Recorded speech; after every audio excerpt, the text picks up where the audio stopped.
শীত আসার আগাম প্রস্তুতি নিয়ে আজকের ভিডিও।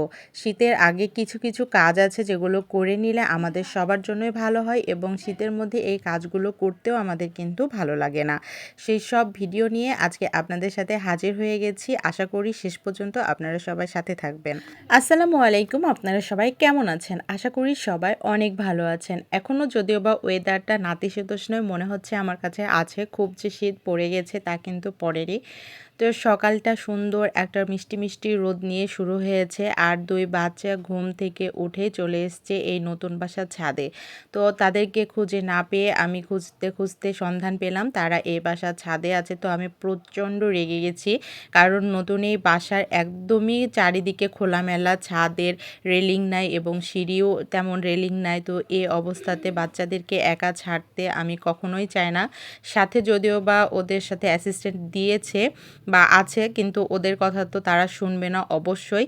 তাকে ডাকতে দিয়ে পাঠিয়েছি, কিন্তু এই বাচ্চা দুইটা একদমই আসে নাই। দেন আমি একটু রেগে মেগে ছাদে যেয়ে তাদেরকে টেনে নিয়ে চলে আসি, কারণ এটা একদমই রিস্ক বাচ্চাদের জন্য। তো দুই বাচ্চাকে বাসায় নিয়ে এসে নাস্তা করাতে করাতেই আমি ফ্রিজের দুইটা পাল্লায় খুলে দিয়েছি। আজকে যেহেতু স্কুল ছুটি, বাসায় সারাদিনই আছি, দেন আমি অনেক কাজ করার সুযোগ পাবো। আর এই কাজটা যদি শীতের আগে না করি, শীত আসলে অনেক বেশি প্যানিক লাগে। এখনই ভাতটা মনে হয় যেন জমে যাবে, আর বেশি শীতে তো অনেক মনে হয় যেন হাত দেওয়াই যায় না। তো সবারই আমার মনে হয় যে শীতের আগে ফ্রিজটা যদি ডিপ ক্লিন করে নেন, তাহলে শীতের 2টা মাস যদি ফ্রিজে হাতও না দেন, তাও মনে হয় যেন ফ্রিজ আলহামদুলিল্লাহ ভালোই থাকবে। তো আমি 2টা ফ্রিজই সুন্দর করে পরিষ্কার করে নিয়েছি, আর পরিষ্কার জিনিস দেখতে অনেক ভালো লাগে।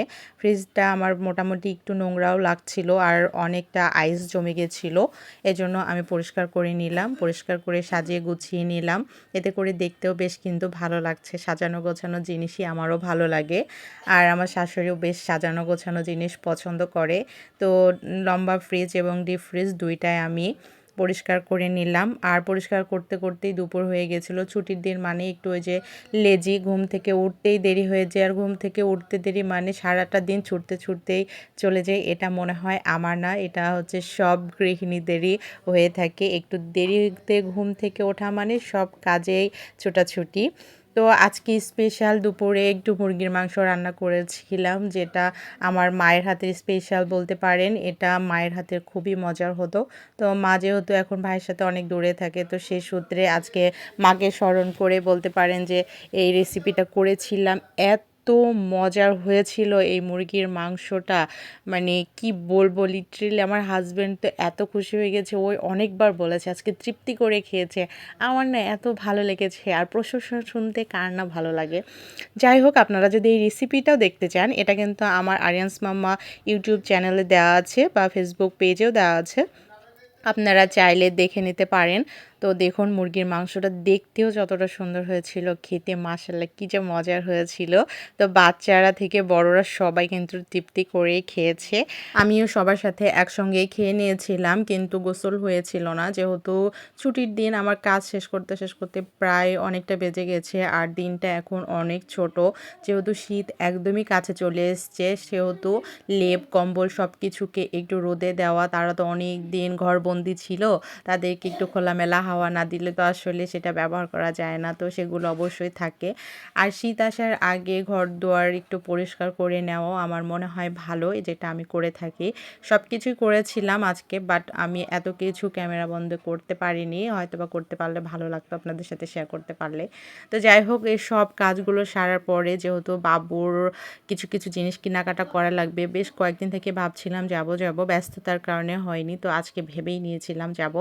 দেন বিকেলে বের হয়ে গেছিলাম মা ছেলে, যে প্রথমে একটা শপ থেকে কিছু একটা কেনাকাটা করে নিয়েছি, তারপরে দেন আরও লাগবে। আর আমার শ্বশুর শাশুড়ি বলে, এক দোকান থেকেই কেন তোমাদের হয় না?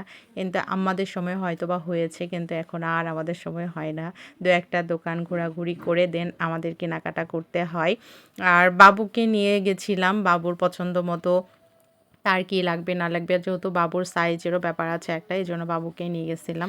বাজারে যেতেই এখন ভয় লাগে, যতই ব্যাগ ভর্তি করে আপনি টাকা নিয়ে যান না কেন, বাজার থেকে যখন বাসায় আসবেন ব্যাগে হাত দিলে মনে হবে যেন একদম ঠুস করে নেমে এসে, মানে টাকা যে কিভাবে এখন বাজারে গেলে শেষ হয়ে যায়, সত্যি কথা বলতে এখন আমার বাজারে যেতেই ইচ্ছে করে না। মনে হয় যেন বাসাতেই থাকি বাসাতেই থাকি, বাজারে গেলেই টাকা খরচা টাকা খরচা, এটা তো একদম ম্যান্ডেটরি হয়ে গেছে। এত জিনিসের দাম কেন রে ভাই! তো যাই হোক, সব কিছু কেনাকাটা টুকটাক হয়েছে আলহামদুলিল্লাহ। তারপরেও আবার এক্সচেঞ্জ করতে আমাকে যেতে হয়েছে। আমি বাবুকে নিয়ে যাওয়ার পরেও একটু সমস্যা হয়েছিল, ছোট হয়েছিল। তো আবার এক সাইজ বড় নিতে যাওয়া হয়েছিল। দেন রাতে বাসায় চলে আসার পরে সবাইকে একটু চা নাস্তা করি। বাইরে আমরা মা ছেলে কিছুই খেয়েছিলাম না সেদিন। বাসায় আসার পরে একটু টুকটাক আবারও রান্নাবান্নার আয়োজন হয়, ডাল ভর্তা ভাতের। তো তার সঙ্গে আমি কিছু ভর্তা করে নিই, এখানে ফুলকপি ভর্তা করেছিলাম, মাছ ভাজা, মাছ ভর্তা। আচ্ছা, আপনাদের কাছে একটা প্রশ্ন, ডাল ভর্তা ভাত সহজ না মাছ মাংস রান্না সহজ? আমার কাছে তো মনে হয় মাছ মাংস রান্না করাই সহজ। ডাল ভর্তার খিচুড়ি আমার মনে হয় সবচাইতে কঠিন এই কয়টায়। কারণ আপনি খিচুড়ি একদম সহজেই রান্না করে নিতে পারবেন, সমস্যা নেই। কিন্তু খিচুড়ি শুধু শুধু খিচুড়ি কে খায়? খিচুড়ির সাথে আবার আচার দেওয়া লাগে, ভর্তা দেওয়া লাগে, ডিম ভাজা লাগে, আয়নার চাইতে বায়না অনেক বেশি। তো ডাল ভাতেও ঠিক তেমনই দেখেছি, তবে ডাল ভাত তো অবশ্যই তৃপ্তি করে খাওয়া যায়। ডালের সাথে ভর্তা করতে হয় ২-৩ রকমের, মানে কত কষ্ট। তো আমার মনে হয় ওর চাইতে মাছ মাংস রান্না করে দিলাম, ভাত থাকলো, একদম তৃপ্তি করে খেয়ে নিলাম। তো যাই হোক, তারপরেও তো সব রকমই জীবনে দরকার, যেমন টক ঝাল মিষ্টি, তো তেমনই আমাদেরও ডাল ভাতও তো খেতে হবে। তো যাই হোক, রাতে সব কিছু আবার রান্না করে নিয়েছিলাম। বন্ধুরা, আমার ভিডিও যদি একটুও আপনাদের কোথাও ভালো লেগে থাকে তাহলে অবশ্যই আমার চ্যানেলটি সাবস্ক্রাইব করে দেবেন। আর যারা ফেসবুক পেজ থেকে দেখবেন তারা অবশ্যই একটা ফলো এবং একটা লাইক দিয়ে দেবেন। আজকের মতো বিদায় নিচ্ছি, সবাই ভালো থাকবেন, সুস্থ থাকবেন। আল্লাহ হাফিজ, আসসালামু আলাইকুম।